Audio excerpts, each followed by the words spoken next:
الله والله والله والله الله بالله من الشيطان الرجيم بسم الله الرحمن الرحيم والله يدعو إلى دار السلام سبحان ربك رب العزة عما يصفون وسلام على المرسلين والحمد لله رب العالمين اللهم صل على سيدنا محمد وعلى آل سيدنا محمد وبارك وسلم اللهم صل على سيدنا محمد وعلى آل سيدنا محمد وبارك وسلم۔ جن اعمال کو کرنے سے اللہ رب العزت اپنے مومن بندے کو جنت میں گھر عطا فرماتے ہیں، ان میں سے ایک بہت ہی آسان عمل ایک دوسرے کو سلام کرنا ہے۔ ابو ہریرہ رضی اللہ تعالی عنہ سے روایت ہے کہ نبی علیہ الصلوۃ والسلام نے ارشاد فرمایا، لا تدخلون الجنت حتی تؤمنوا، تم جنت میں داخل نہیں ہوگے جب تک ایمان نہیں لاؤ گے، ولا تؤمنوا حتی تحابوا، اور تم ایمان والے نہیں ہو سکتے جب تک کہ آپس میں محبت نہیں کرو گے۔ اولا ادلکم علی شیء، کیا میں تمہیں ایک چیز نہ بتاؤں، اذا فعلتموہ تحاببتم، کہ جب تم وہ عمل کرو تو آپس میں محبتیں بڑھ جائیں۔ افشوا السلام بینکم، تم آپس میں سلام کو خوب پھیلاؤ۔ اس حدیث مبارکہ میں نبی علیہ الصلوۃ والسلام نے ارشاد فرمایا کہ جنت میں انسان اس وقت جائے گا جب ایمان والا ہوگا، اور ایمان والا تب کہلائے گا جب آپس میں محبتیں رکھے گا۔ گویا مومن اللہ رب العزت کی نسبت سے سب لوگوں سے محبت کرتا ہے۔ عورت ہے تو اپنے باپ سے بھی محبت کرتی ہے، ماں سے بھی محبت کرتی ہے، بھائی سے، خاوند سے، بیٹے سے، اور جو قریب عورتیں ہیں کلمے کی نسبت سے ان سے محبت کرتی ہے۔ اس سے معلوم ہوا کہ مومن رف اینڈ ٹف نہیں ہو سکتا، اس سے بھی جھگڑا، اس سے بھی جھگڑا، جس کے پاس بیٹھے اسی کی چند برائیاں نوٹ کر لیں، جس پر نظر پڑی اسی پہ بہتان لگا دیا، بلکہ مومن محبت کرنے والا ہوتا ہے۔ اللہ تعالیٰ چاہتے ہیں کہ اللہ کے بندوں کے درمیان اللہ کی نسبت سے محبت ہو۔ اس محبت سے مراد نفسانی، شیطانی، شہوانی محبت نہیں، بلکہ اللہ رب العزت کی نسبت سے پاکیزہ محبت ہے۔ تو غور فرمائیے کہ جنت میں آدمی داخل نہیں ہو سکے گا جب تک ایمان والا نہیں ہوگا، اور ایمان والا نہیں ہوگا جب تک کہ اس میں محبت نہیں ہوگی۔ پھر نبی علیہ السلام نے ہم پر کتنا احسان فرمایا کہ محبت پیدا کرنے کا طریقہ بھی سمجھا دیا۔ اولا ادلکم علی شیء، کیا میں تمہیں ایک چیز کے بارے میں نہ بتاؤں، اذا فعلتموہ تحاببتم، کہ جب تم اس عمل کو کرو تو تمہارے درمیان محبتیں بڑھ جائیں۔ افشوا السلام بینکم، تم آپس میں سلام کو پھیلاؤ۔ آپ اگر غور کریں تو مختلف قوموں کے نزدیک جب دو بندے ملتے ہیں تو طریقے ملنے کے مختلف ہیں۔ انگریز ملیں گے تو آپس میں گڈ مارننگ کہیں گے۔ اسلام سے پہلے عرب لوگ ملتے تھے تو حیاک اللہ کہتے تھے، اللہ آپ کو زندہ رکھے۔ بعض اوقات کہتے تھے انعم اللہ صباحا، اللہ آپ کی صبح کو مبارک کرے۔ لیکن یہ جتنے بھی انداز ہیں یہ کامل نہیں ہیں۔ تمہاری صبح اچھی ہو جائے تو شام کا کیا بنے گا؟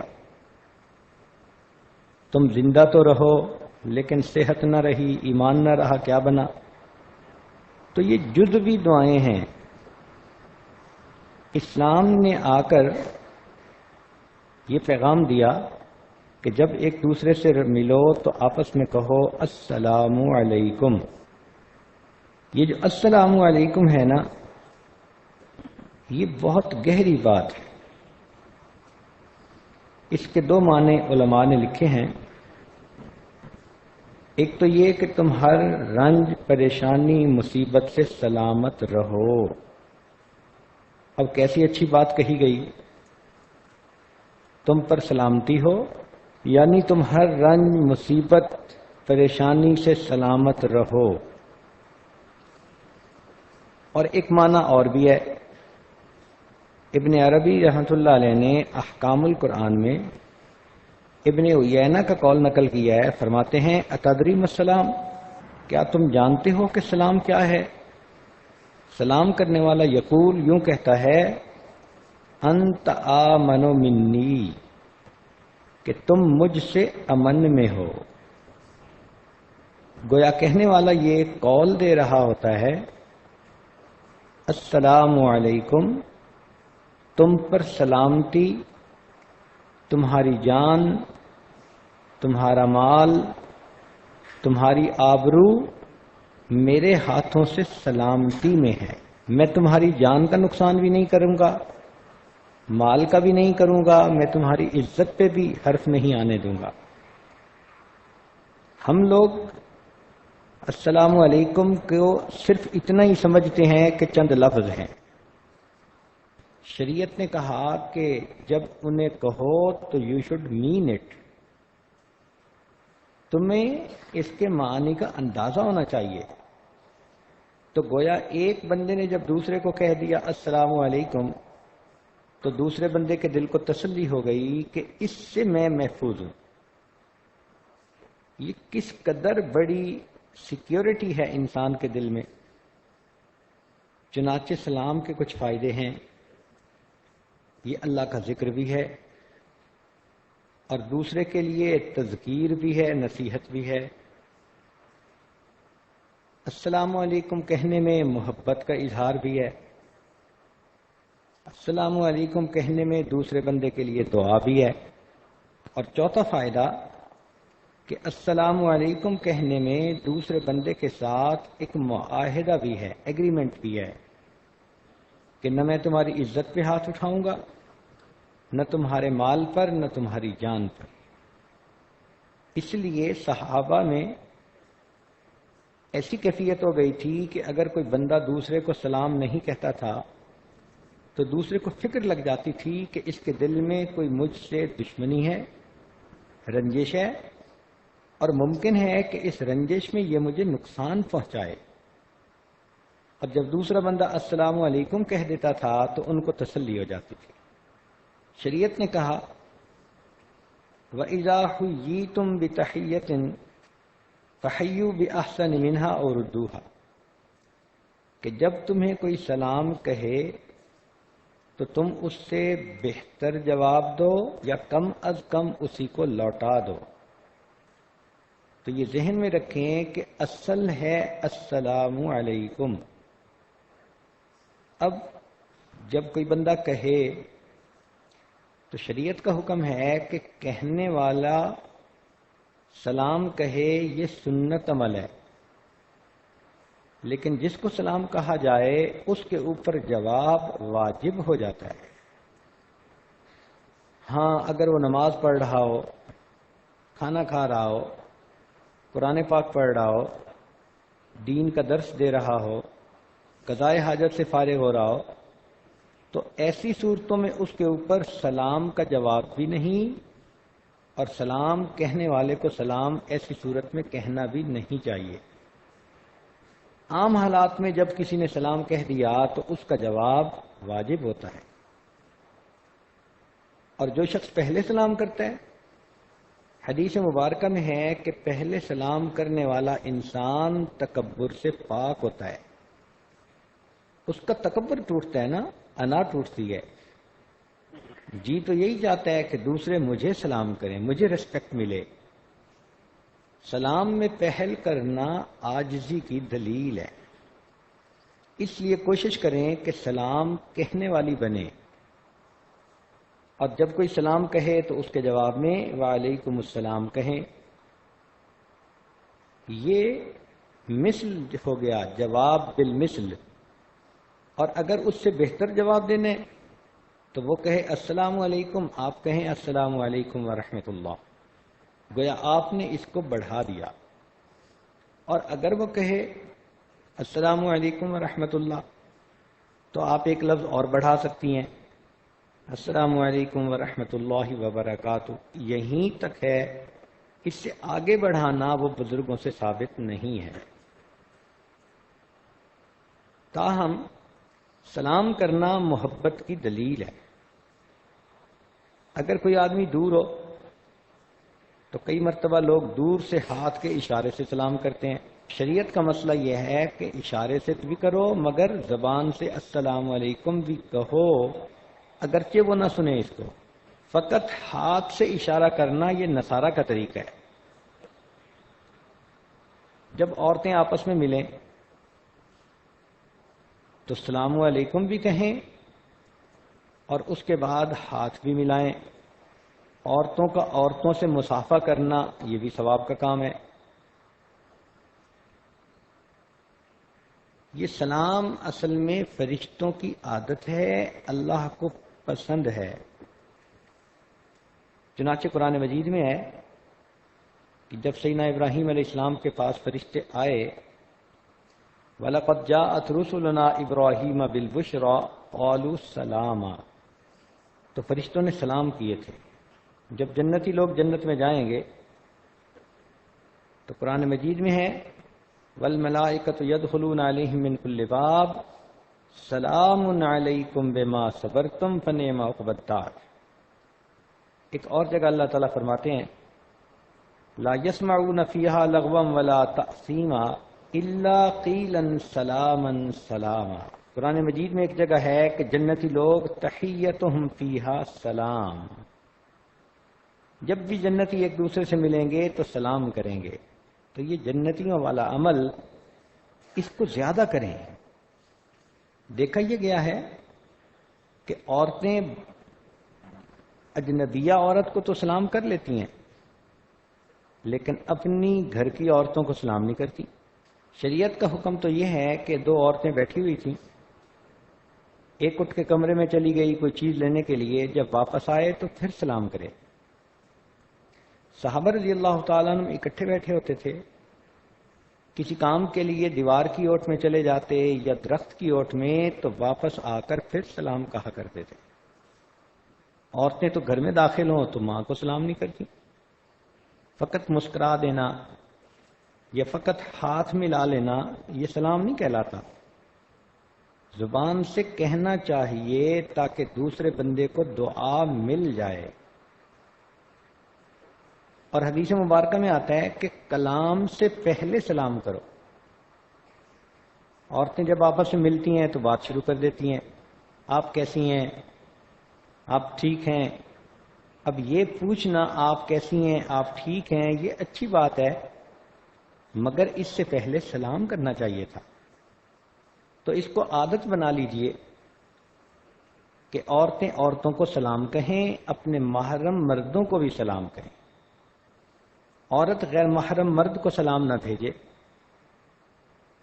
کئی جگہوں پر تو غیر محرم رشتہ داروں سے بھی مصافحہ کرتی ہیں عورتیں، حالانکہ یہ شرعاً حرام ہے۔ کیونکہ اس سے تکبر ٹوٹتا ہے۔ شریعت نے حکم یہ دیا کہ اگر کوئی سواری پر ہے تو وہ پیدل چلنے والے کو سلام کہے، جو پیدل چل رہا ہے وہ بیٹھے ہوئے کو سلام کہے۔ اور کسی بندے سے 3 دن تک سلام کو چھوڑ دینا یہ اللہ تعالیٰ کو ناپسند ہے۔ چنانچہ کسی نے سلام کیا، آپ نے جواب نہیں دیا تو یہ گویا غصے کا اظہار ہے۔ اگر 3 دن تک آپ اس سے بات نہیں کریں گی تو حدیث پاک میں ہے کہ اللہ تعالیٰ ایسے بندے کی نماز کو بھی قبول نہیں فرماتے، اس لیے کہ یہ قطع تعلقی میں آ جاتا ہے۔ اور سلام آشنا غیر آشنا یعنی واقف ناواقف سب عورتوں کو کریں۔ ہاں اگر وہ کافرہ ہے تو پھر سلام میں پہل نہ کریں، اس کو آپ سلام کے علاوہ پوچھ لیں آپ کیسی ہیں، آپ ٹھیک ہیں، خیریت سے ہیں. اور اگر وہ کافرہ عورت سلام کر دے تو اس کے جواب میں وعلیکم السلام نہ کہیں، وعلیکم اتنا ہی کہہ دیا کریں. تو سلام کی عادت کو زیادہ بڑھائیں. اللہ تعالیٰ کتنے کریم ہیں کہ فقط سلام کی عادت کو اپنانے پر بندے کو جنت میں گھر عطا فرما دیتے ہیں. اس لیے تو کہتے ہیں کہ جنت بہت سستی ہے. آج جو بندہ لینے کا ارادہ کرے تو بہت آسان عملوں کے ساتھ جنت کا حقدار بن جاتا ہے. تو عورتوں کو چاہیے کہ گھر میں اپنے بچے اور بچیوں کو بھی سلام کی تفصیلات سمجھائیں تاکہ ان بچوں میں بھی سلام کہنے کی عادت ہو. کئی لوگ آداب کہہ دیتے ہیں، یہ بھی سنت کے خلاف. کئی لوگ صرف سلام کہہ دیتے ہیں، یہ بھی ٹھیک نہیں.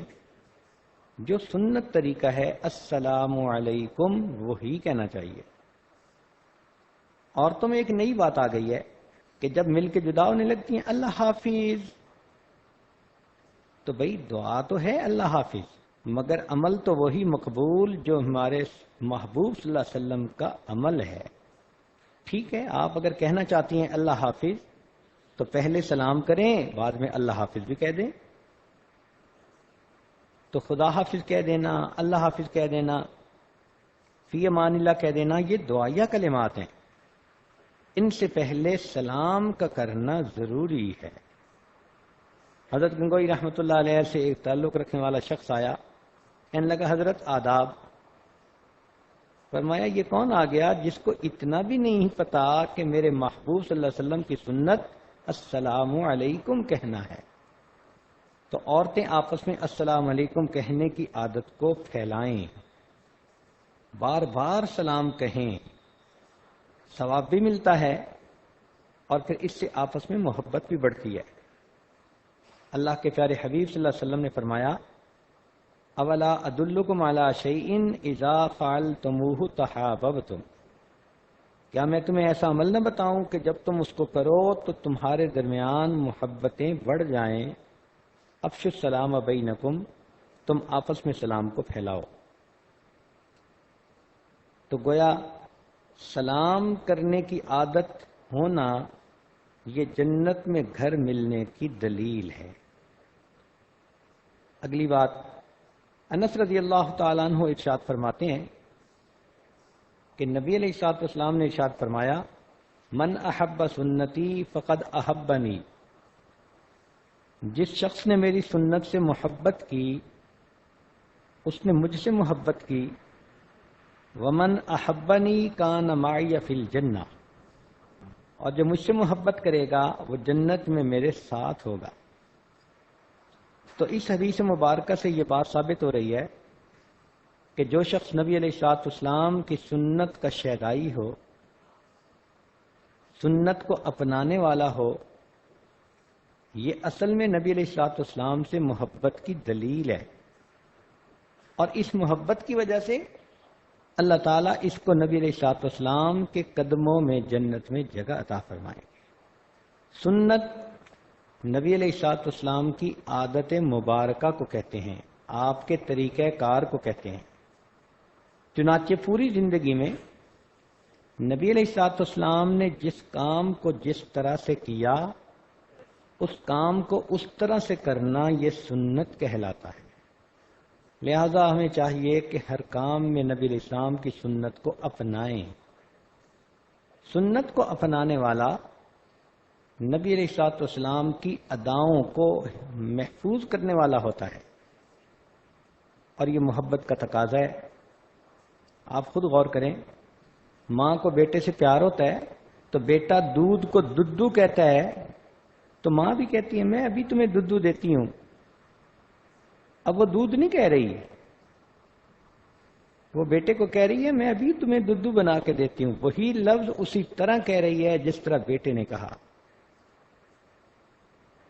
تو محبت کی وجہ سے ماں نے اس لفظ کو اس طرح ادا کیا جس طرح بیٹے نے کہا تھا.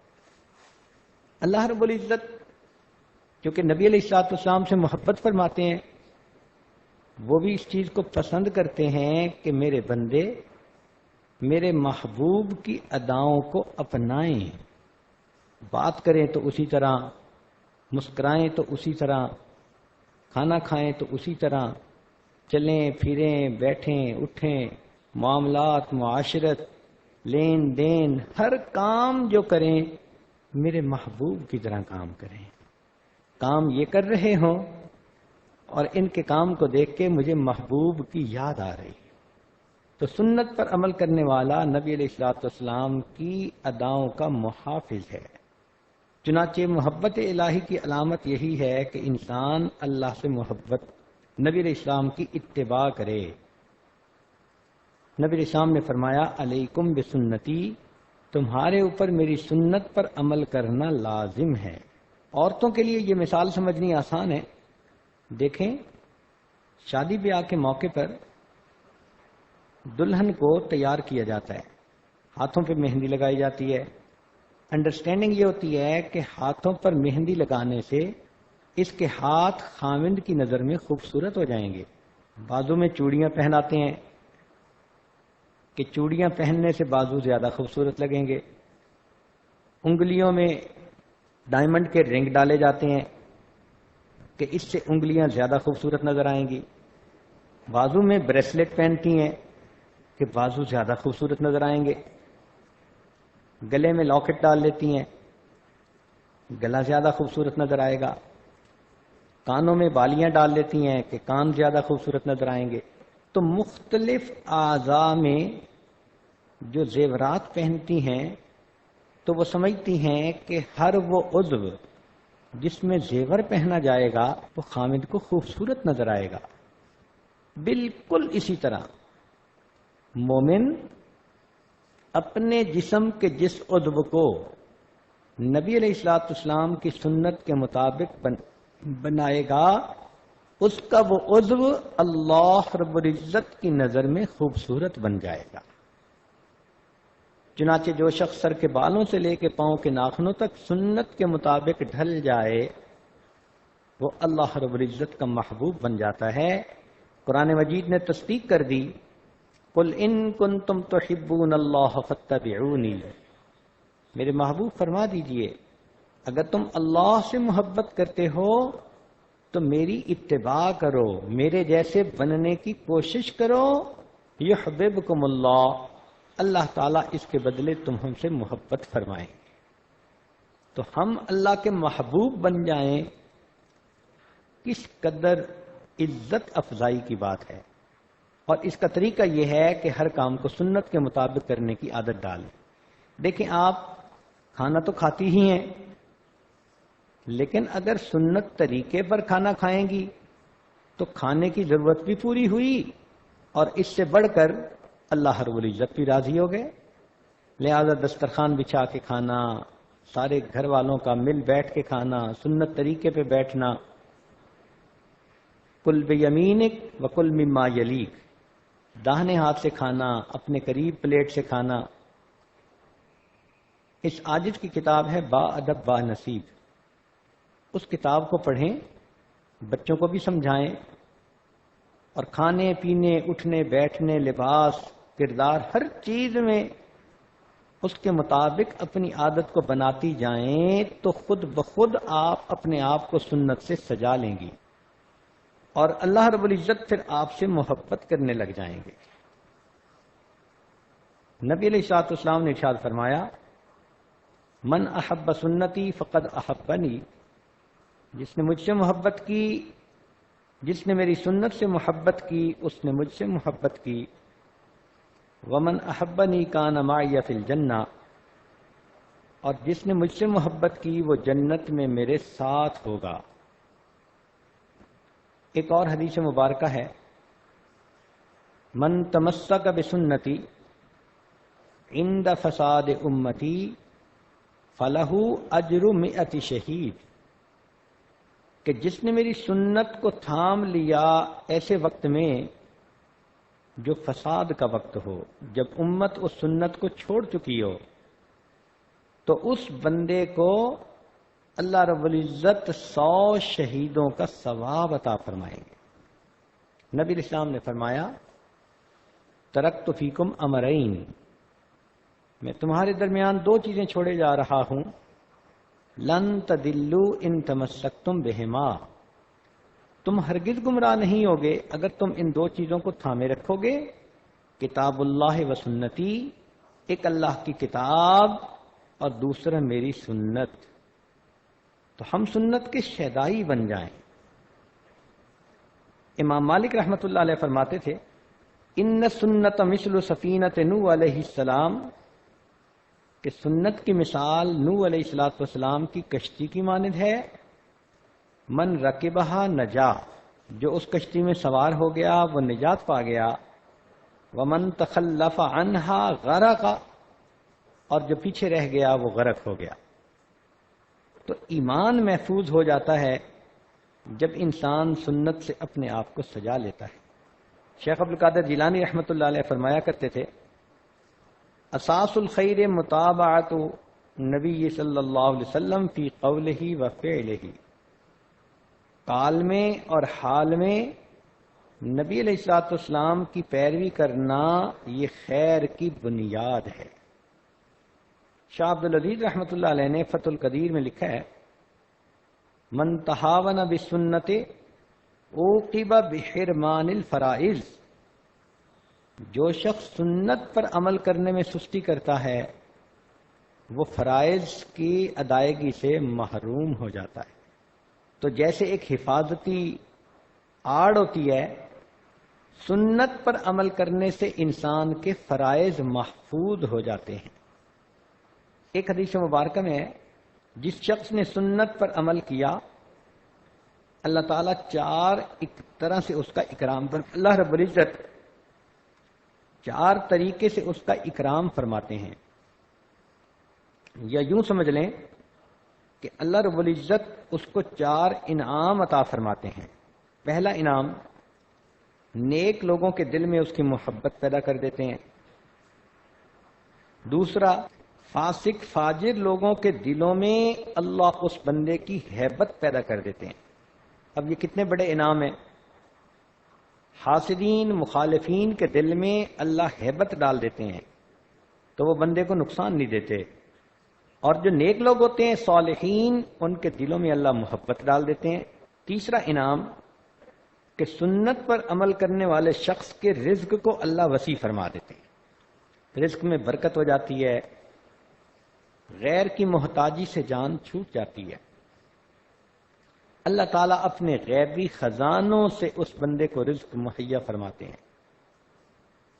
آج رزق کی خاطر کتنے لوگ پریشان ہیں، تو اس کو حاصل کرنے کا بہترین طریقہ سنت پر عمل کریں، ہم خرما و ہم ثواب، ثواب بھی ملے گا اور دنیا میں اللہ تعالیٰ رزق کی پریشانی کو بھی دور کریں گے۔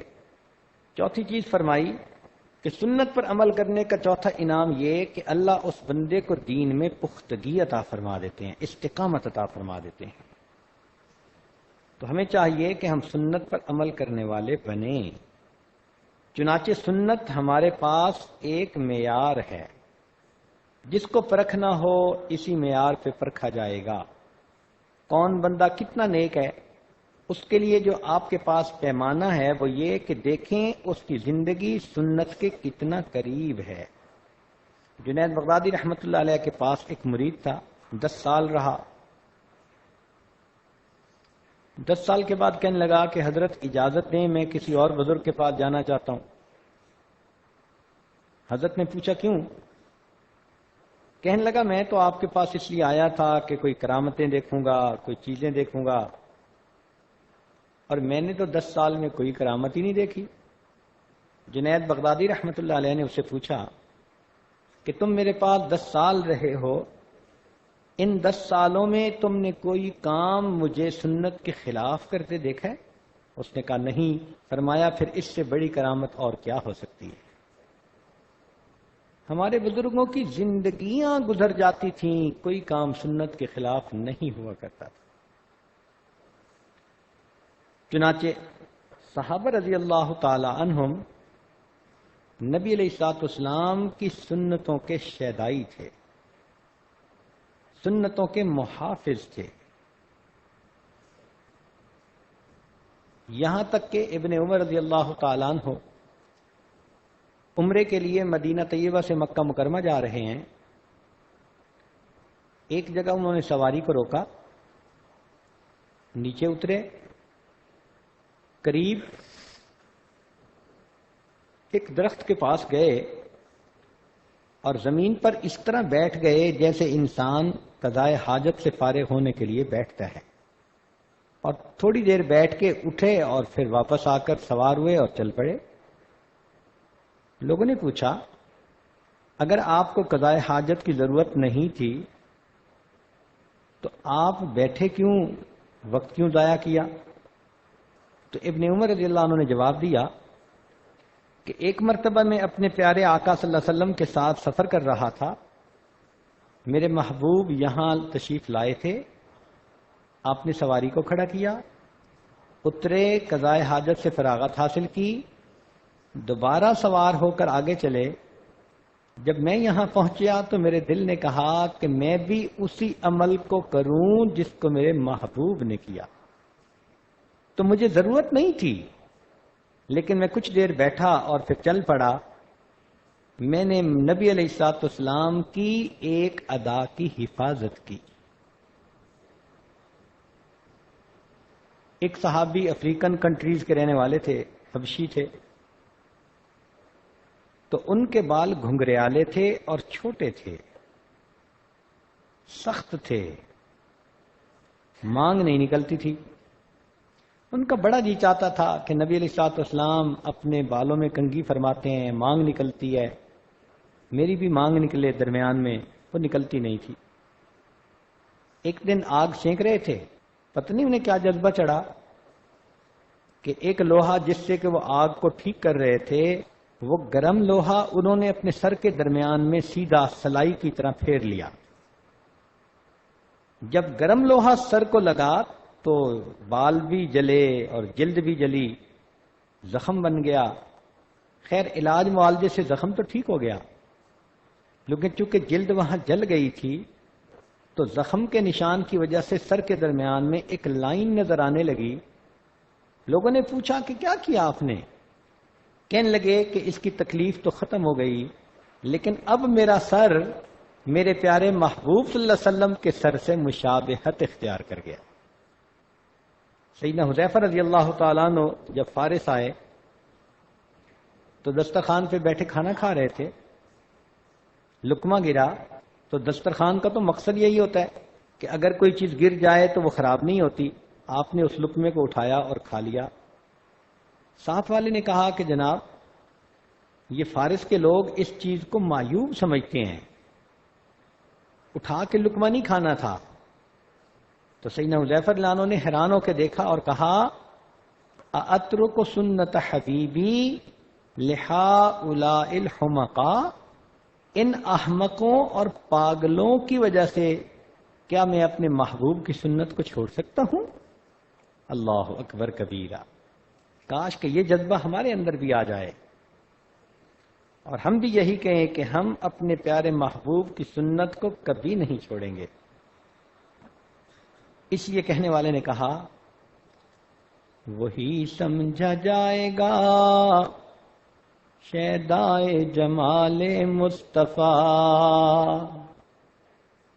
وہی سمجھا جائے گا شیدائے جمال مصطفیٰ،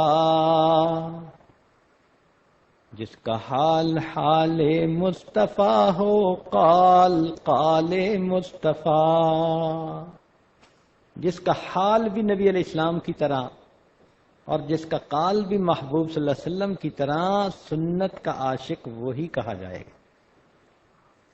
قریب کے زمانے میں ہمارے اکابرین علماء دیوبند سنتوں کے شیدائی، چنانچہ حضرت مولانا قاسم نانوتوی رحمۃ اللہ علیہ، پتہ چلا کہ فرنگی نے ان کے وارنٹ گرفتاری جاری کر دیے تو حضرت نانوتوی رحمۃ اللہ علیہ روپوش ہو گئے. لوگوں نے دیکھا کہ 3 دن کے بعد پھر مسجد میں کہا کہ حضرت آپ کے وارنٹ گرفتاری جاری ہو چکے اور آپ پبلک پلیس پر ہیں، یہ کافر آپ کو پکڑ لیں گے اور پھر پتہ نہیں سولی لٹکائیں یا کیا کریں. تو حضرت نانوتوی رحمۃ اللہ نے جواب دیا کہ میں نے نبی علیہ الصلوۃ والسلام کی مبارک زندگی پر غور کیا، مجھے 3 دن رات غار ثور میں روپوشی کے ملتے ہیں، میں نے اس حدیث پر عمل کر لیا، اب میں پھر پبلک پلیس میں آ گیا ہوں، اگر وہ مجھے گرفتار کر لیں گے تو میں گرفتار ہونے کے لیے تیار ہوں۔ حضرت گنگوئی رحمۃ اللہ علیہ ایک ایک عمل میں سنت پر عمل کرتے تھے۔ ایک مرتبہ دارالعلوم کا جلسہ تھا، اذان ہو گئی تو حضرت کا وضو تھا اور جلسہ گاہ سے آپ نے مسجد میں پہنچنا تھا، تو اتنا بڑا مجمع تھا، لوگ سلام کے لیے کھڑے تھے، راستہ نہیں ملتا تھا، حتیٰ کہ صف میں پہنچنے تک تکبیر اولیٰ ہو چکی تھی۔ حضرت گنگوئی رحمۃ اللہ علیہ نے نماز ادا کی اور بڑی حسرت سے ٹھنڈا سانس لیا اور فرمانے لگے، آج 22 سال کے بعد میری تکبیر اولیٰ قضا ہو گئی۔ یہ سنت کے شیدائی لوگ تھے۔ حضرت شیخ الہند رحمۃ اللہ علیہ جب بھی کوئی نیا پھل دیکھتے تو چھوٹے بچے کو دیتے، اس لیے کہ نبی علیہ الصلوۃ والسلام کی سنت یہی ہے۔ حضرت مدنی رحمۃ اللہ علیہ نے دارالعلوم دیوبند کے دارالحدیث کے سامنے جو چھوٹا سا باغیچہ ہے، اس میں کیکر کا درخت لگانے کا حکم دیا۔ کہنے والے نے کہا کہ حضرت، کیکر کے درخت میں تو کانٹے ہوتے ہیں، خوبصورت بھی نہیں ہوتا، یہ باغیچے میں تو نہیں سجے گا۔ فرمایا، سجے گا یا نہیں سجے گا یہ الگ بات ہے، میں نے تو اس لیے لگانے کا حکم دیا کہ نبی علیہ الصلوۃ والسلام نے بیعت رضوان جس درخت کے نیچے بیٹھ کر لی تھی وہ کیکر کا درخت تھا، میں اس درخت کو دیکھوں گا مجھے محبوب کی بیعت کا وقت یاد آ جائے۔ ہر چیز میں نسبت۔ حضرت نانوتوی رحمۃ اللہ علیہ نے اس باغیچے میں گلاب کے پھول لگوائے۔ کسی نے پوچھا کہ گلاب کا پھول کیوں؟ موتیا بھی ہے اور بھی کئی پھول ہیں۔ تو حضرت نانوتوی رحمۃ اللہ علیہ نے کہا کہ حدیث پاک سے مجھے پتہ چلا کہ نبی علیہ الصلوۃ والسلام کے جسم اطہر سے جو خوشبو آتی تھی، اس خوشبو کے ساتھ گلاب کے پھول کی خوشبو ملتی جلتی ہے، میں نے اسی لیے گلاب کے پھول کو لگانے کے لیے کہا۔ یہ سنتوں کے شیدائی، یہ اللہ رب العزت کے محبوب بندے۔ چنانچہ حضرت شیخ الحدیث مولانا زکریا رحمۃ اللہ علیہ کے والد مولانا یحییٰ رحمۃ اللہ علیہ فرمایا کرتے تھے کہ اگر کوئی آدمی سنت کے مطابق پاخانہ کرے تو اس کو خلاف سنت نفلیں پڑھنے سے بھی زیادہ اجر ملے گا۔ اللہ اکبر کبیرہ۔ واقعی جو جیولر ہوتا ہے وہی ہیرے اور موتی کی قدر جانتا ہے۔ یہ لوگ بھی سنت کے قدردان تھے، اس لیے ڈھونڈ ڈھونڈ کر یہ سنتوں کو اپناتے تھے۔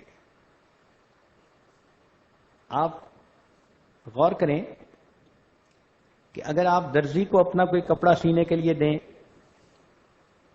تو جب واپس ملتا ہے تو آپ اپنے کپڑے کو دیے ہوئے نمونے کے ساتھ میچ کرتی ہیں، اگر مطابق ہو تو پھر قبول کرتی ہیں، مطابق نہ ہو تو اس کو ریجیکٹ کر دیتی ہیں۔ کہتی ہیں کہ آپ نے اس کو سیمپل کے مطابق کیوں نہیں بنایا، اس کا سائز اتنا تھا تم نے اتنا کر دیا، فلاں چیز کا سائز اتنا تھا تم نے کیوں تبدیل کیا۔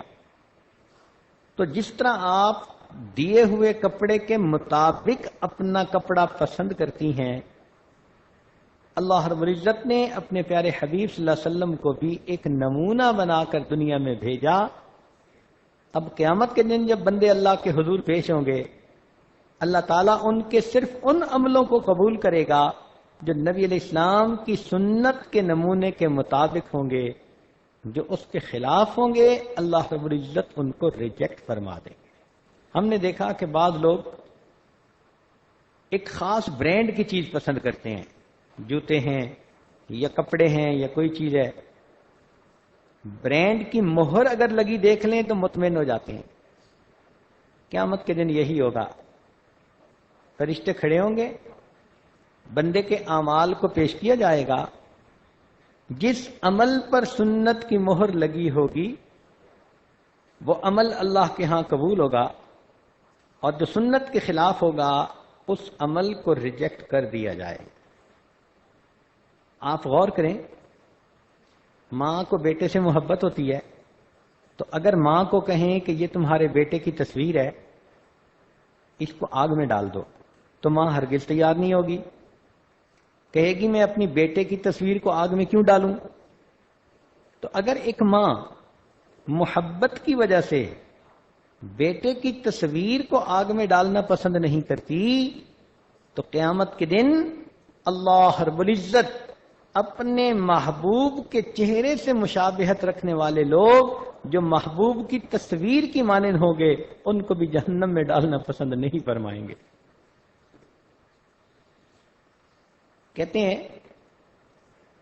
کہ جب فرعون نے موسیٰ علیہ السلام سے کہا کہ جادوگروں کو میں بلاتا ہوں, تمہارے ساتھ مقابلہ ہوگا, آپ نے فرمایا ٹھیک ہے. تو مقابلے کے لیے جادوگر آئے. اس زمانے کا دستور تھا کہ دونوں فریق ایک لباس ایک کاسٹیوم میں آتے تھے. تو جو افسران تھے پہلے تو انہوں نے موسیٰ علیہ السلام سے کہا کہ آپ جادوگروں والا لباس پہنیں. آپ نے انکار کیا. انہوں نے سوچا کہ اب حل یہ ہے کہ جادوگروں کو موسیٰ علیہ السلام جیسا جبہ پہنا دیں. چنانچہ سارے جادوگر جبہ پہن کر آ گئے. مقابلہ ہوا. اللہ رب العزت نے موسیٰ علیہ السلام کو کامیابی سے نوازا. اس پر جادوگر ایمان لے آئے. فرعون نے ان کو بہت سخت سزا دی, مگر یہ جادوگر اس امتحان میں کامیاب ہوئے. تو حضرت موسیٰ علیہ السلام کو بڑا تعجب ہوا. کو طور پر حاضر ہوئے. کہا کہ اے پروردگار عالم, آپ نے تو بائی نیم مجھے بھیجا تھا فرعون کی طرف. اذهب الى فرعون انه طغى. فرعون کو تو ہدایت ملی نہیں, جادوگروں کو ہدایت مل گئی. اللہ رب العزت نے فرمایا کہ میرے پیارے موسیٰ علیہ السلام, جب میں ہدایت کے فیصلے کرنے لگا تو میری رحمت نے اس چیز کو زیادہ پسند کیا کہ جن کو میرے نبی علیہ السلام کے ساتھ زیادہ مشابہت ہے ان کو میں ہدایت پہلے دوں. تو چونکہ جادوگروں کا لباس آپ کے لباس کی طرح تھا, میں نے ان کو ہدایت کی نعمت سے نواز دیا. اگر بنی اسرائیل کا کوئی بندہ ایک نبی علیہ السلام کی مشابہت کرتا ہے مجبور ہو کر, اللہ کو وہ بھی اچھی لگتی ہے, تو امت محمدیہ کا نوجوان اگر نبی علیہ السلام کی سنت پر محبت کی وجہ سے عمل کرے گا, اللہ رب العزت کو وہ کتنا پیارا لگے گا. تو اس لیے آپ گھروں میں اپنے نوجوان بچوں کو سنت پر عمل کی ترغیب دیں, اپنے خامدوں کو سنت کا شیدائی بنائیں, خود بھی ہر کام میں سنت پر عمل کریں. آپ کا گھر اگر سنتوں کا گلشن بن گیا تو یہ جنت کا نمونہ بن جائے گا, اور اس کے بدلے آپ جنت میں گھر کی حقدار بن جائیں گی. تو کوشش کریں کہ ہر کام کو سنت کے مطابق کریں, اس کو سیکھیں. حضرت شاہ ولی اللہ مدد دہلوی رحمۃ اللہ علیہ فرماتے ہیں کہ میں حج کے لیے حاضر ہوا, اس کے بعد مدینہ طیبہ گیا, سلام کیے نبی علیہ السلام کی خدمت میں مواجہ شریف پر.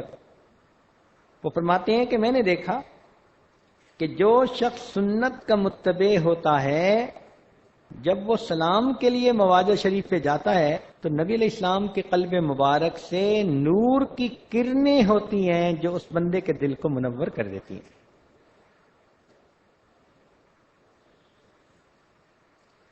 آج کیسا وقت آ گیا, ہمارے گھروں میں نبی علیہ السلام کی سنتوں پر عمل کرنے میں کوتاہی ہے. کئی مائیں تو ایسی ہیں کہ بیٹا اگر اپنے چہرے پہ ریش یعنی سجائے تو ان کو اچھا نہیں لگتا چہرہ, مخالفت کرتی ہیں کہ تم جلدی سے شیو کرواؤ. اصل میں کسی نے سمجھایا نہیں نا کہ سنت پر عمل کرنے کا کیا اجر ہے. اگر پتہ ہوتا تو اس کو تو خوشی ہوتی.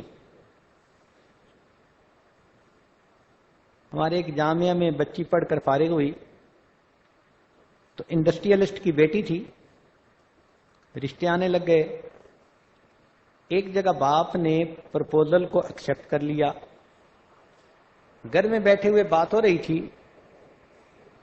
تو باپ نے ذرا دل لگی کے طور پہ کہہ دیا کہ بیٹی میں نے تمہارے لیے ایسا پرپوزل چنا ہے کہ جو بہت مال والا ہے اور وہ سونے سے تمہیں لاد دے گا. تو جب باپ نے ایسی بات کہی تو اس بات کو سن کر وہ بچی نظریں جھکا کر بیٹھی تھی، کہنے لگی ابو مجھے سونا نہیں چاہیے، مجھے اپنے پیارے محبوب کی سنت چاہیے. جب عورتیں دین کا علم حاصل کریں گی تو پھر ان کو سنت کی اہمیت اور قدر کا پتہ چلے گا، پھر یہ سنت پر جان چھڑکنے والی بن جائیں گی. ہمارے اکابر سنت کے کتنے پابند تھے. امام ربانی مجدد ثانی رحمۃ اللہ علیہ فرماتے ہیں ہمارے اکابر شرع شریف کے نفیس موتیوں کو بچوں کی مانند وجد و حال کے اخروٹ منقع کے بدلے نہیں دیتے، نفس فس کی طرف مائل نہیں ہوتے، فتوحات مدنیہ سے فتوحات مکیہ کی طرف التفات نہیں کرتے، ان کا کارخانہ بلند ہے. چنانچہ ہمارے اکابرین جو سلسلہ کے ہیں وہ اتباع سنت کا بہت اہتمام سناتے ہیں، بہت زیادہ. آپ حیران ہوگی امام ربانی مجدد لسانی رحمت اللہ علیہ کی اتباع سنت کا یہ حال تھا، ایک ایک عمل سنت کے مطابق تھا. ان کے حالات زندگی میں لکھا ہے کہ جب ان کی وفات کا وقت قریب آیا تو ایک بندے کو بلا کر انہوں نے وصیت فرمائی کہ میں اپنی زندگی میں نبی علیہ الصلوۃ والسلام کی ایک ایک سنت کو اپنا چکا، نبی علیہ السلام کی سنت کو اپنے جسم پہ سجا چکا، لیکن ایک عمل ایسا ہے جو نہیں کر سکا. وہ کیا کہ ایک مرتبہ سیدنا حسین رضی اللہ تعالیٰ عنہ آئے، بچے تھے، نبی علیہ الصلوۃ والسلام نے انہیں گود میں لیا تو سیدنا حسین رضی اللہ عنہ نے پیشاب کیا. یہ ایک عمل مجھے ایسا نظر آیا کہ اس پر میں عمل اس لیے نہ کر سکا کہ میرا نواسا نہیں، میں نے اپنی بیٹی کی شادی تو کر دی ہے، وصیت کر کے جا رہا ہوں اگر اللہ میری بیٹی کو بیٹا عطا کرے تو اس بچے کو میری قبر پر لا کر بٹھایا جائے، حتیٰ کہ وہ بچہ میری قبر پر پیشاب کر دے اور مجھے نبی علیہ السلام کے اس عمل کی بھی مشابہت نصیب ہو جائے. جو سنتوں کے شہدائی ہوتے ہیں وہ اس طرح نبی علیہ الصلوۃ والسلام کی سنتوں پر عمل کرتے ہیں. چنانچہ ایک عالم تھے جو 10 لاکھ مرتبہ درود شریف پڑھ کر نبی علیہ الصلوۃ والسلام کی خدمت میں ہدیہ اور تحفہ بھیجا کرتے تھے.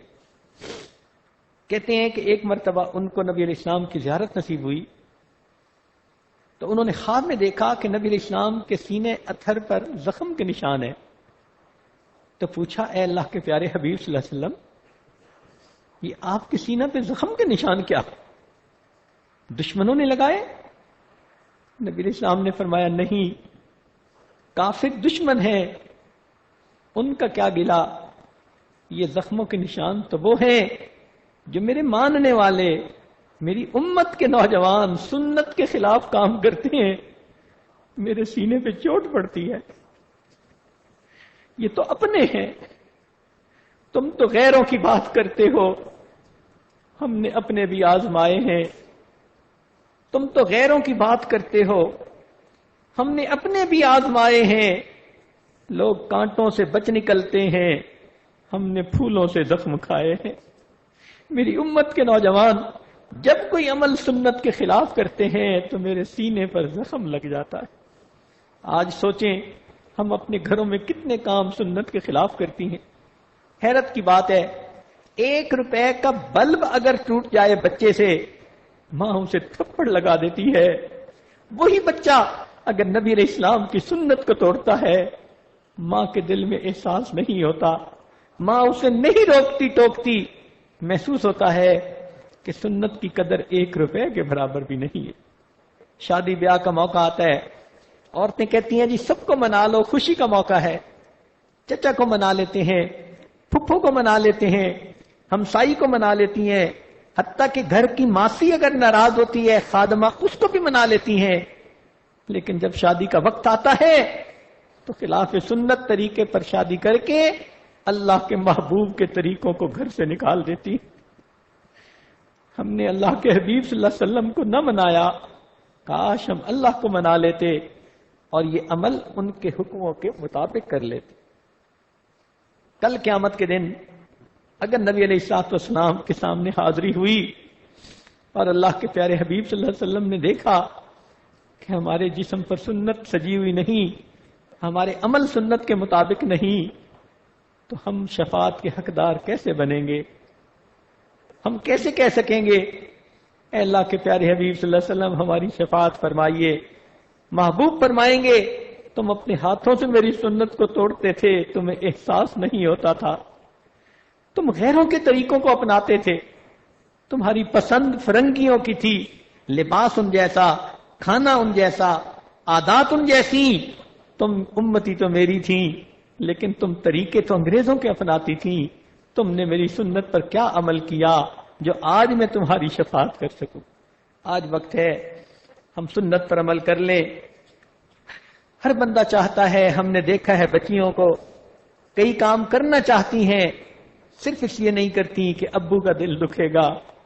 اگر دنیا میں بایولوجیکل فادر کا اتنا لحاظ کہ ابو کا دل نہ دکھے، ایک کام نہیں کرتی، تو کبھی یہ بھی تو سوچا کریں نبی علیہ الصلوۃ والسلام بھی ہمارے لیے روحانی والد کی مانند ہیں۔ ہم سنت کے خلاف کر کے اللہ کے پیارے حبیب صلی اللہ علیہ وسلم کا دل کیوں دکھاتے ہیں؟ ہم نے نبی علیہ السلام کے آنسوؤں کی قدر نہ کی۔ اللہ کے پیارے حبیب صلی اللہ علیہ وسلم تہجد میں روتے تھے امت کے لیے۔ اگر کل قیامت کے دن پوچھ لیا کہ تم نے میرے آنسوؤں کی قدر نہ کی، میری سنت کا خیال نہ کیا، ہم قیامت کے دن کیا جواب دیں گے؟ اگر نبی علیہ السلام نے فرمایا کہ دیکھو ایک وقت تھا جب لوگ اپنی چیزوں کا تعارف کروا رہے تھے، انہوں نے اپنے سیل فون کو تمہاری مسجدوں تک پہنچا دیا تھا، اپنے ٹی وی کو تمہارے کمروں تک پہنچا دیا، اپنے طریقوں کو تمہارے گھروں میں داخل کر دیا، اس وقت تم نے میری سنت کا تعارف کیوں نہ کروایا؟ ان کے ہاتھ میں تو تانبا تھا، تمہارے ہاتھ میں تو سونا تھا، تم میری سنت کا تعارف کرواتے، دنیا کو بلاتے تاکہ دنیا کے لوگ سنت پر عمل کرنے والے بن جاتے۔ ہمارے پاس اس کا جواب کوئی نہیں ہوگا۔ دعا ہے اللہ رب العزت ہمیں سنت کا شیدائی بنائے، ہم اپنے ظاہر کو سنتوں سے سجائیں، اپنے من کو اللہ کی معرفت سے سجائیں، اور جب قیامت کے دن اللہ کے سامنے حاضر ہو تو پھر ہم یہ کہہ سکیں تیرے محبوب کی یا رب شباہت لے کے آیا ہوں، تیرے محبوب کی یا رب شباہت لے کے آیا ہوں، حقیقت اس کو تو کر دے، میں صورت لے کے آیا ہوں۔ وآخر دعوانا ان الحمد للہ رب العالمین۔ تھوڑی دیر کے لیے مراقبہ کر لیجئے، آنکھوں کو بند کر لیجئے، سر کو جھکا لیجئے۔ کسی عارف نے نبی علیہ الصلوۃ والسلام کی محبت میں کچھ اشعار کہے ہیں جن کا مفہوم یہ ہے کہ اللہ کے پیارے نبی صلی اللہ علیہ وسلم، دنیا میں اللہ نے میرے عیبوں پہ پردے ڈال دیے اور عیبوں کے باوجود مجھے عزتوں سے نوازا۔ جب قیامت کا دن ہو تو آپ اپنے شفاعت کے دامن میں مجھے چھپا لینا، جو عزت بنی ہے اس عزت کو بنائے رکھنا۔ اپنے دامان شفاعت میں چھپائے رکھنا، اپنے دامان شفاعت میں چھپائے رکھنا، میرے سرکار میری بات بنائے رکھنا، آپ کی یاد ستاتی ہے تو رو لیتے ہیں، اپنی یادوں کہ ہمیں روک لگائے رکھنا،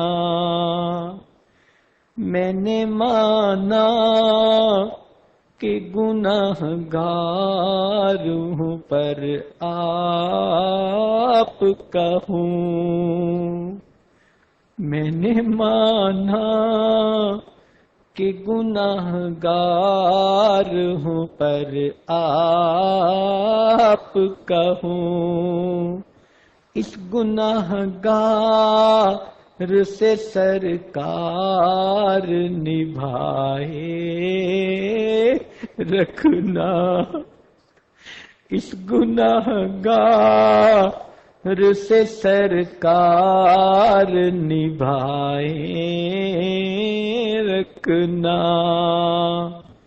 ذرہ خاک کو خورشید بنانے والے،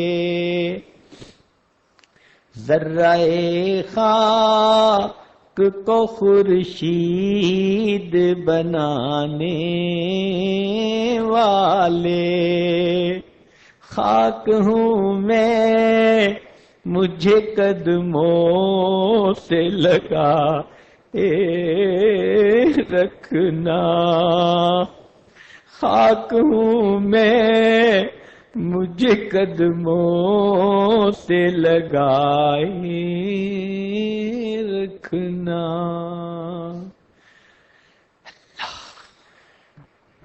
لا الہ الا اللہ محمد رسول اللہ۔ دعا کر لیجئے۔ سبحان ربی العلی الوہاب، اللہم صلی علی سیدنا محمد وعلی آل سیدنا محمد وبارک وسلم۔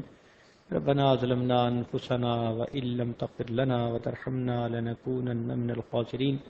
اے مالک، ہم آپ کے عاجز مسکین بندے ہیں، ہمارے گناہوں کو معاف فرما، خطاؤں سے درگزر فرما، عیبوں کی پردہ پوشی فرما۔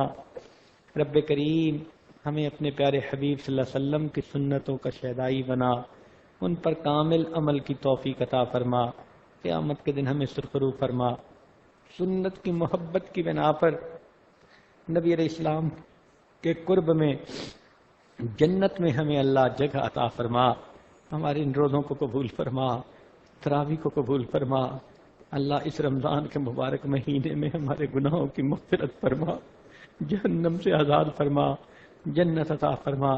ربنا تقبل منا انك انت السميع العليم تب علينا انك انت التواب الرحيم صلی اللہ تعالی علی حبیبہ سیدنا محمد وآلہ واصحابہ اجمعین برحمتک یا ارحم الراحمین۔